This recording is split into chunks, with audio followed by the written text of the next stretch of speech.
pensar junts com es poden resoldre els problemes que tenim.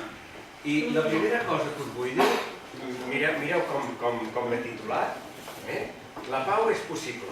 En l'Institut Gabriela Mistral el que hem fet és 2 sessions llargues amb els 2 primers cursos de l'ESO per fomentar el fet que es resolguin els conflictes familiars o intrafamiliars, conflictes de centre, de classe, d'aula, de ciutat, de país, del món, és a dir, de la resolució de conflictes, doncs per mitjans pacífics, per mitjans de la paraula, del diàleg i no per mitjans de la violència. On hi ha persones, on hi ha 2 persones, hi ha conflictes, perquè un pensa blanc, l'altre pensa negre.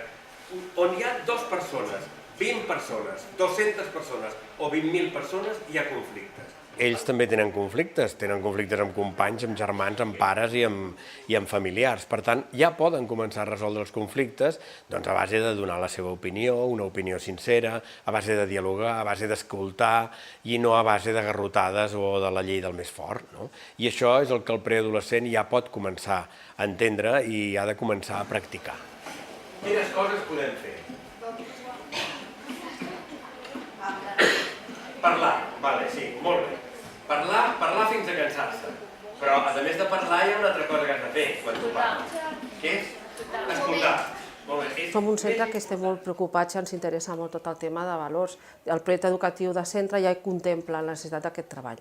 I una jornada, què millor que una jornada en la qual des dels tallers, les xerrades, es treballessin tota aquesta sèrie de valors que és el que estem fent. Quan 2 estats o 2 enemics es fan la guerra, el que domina és la raó de la força.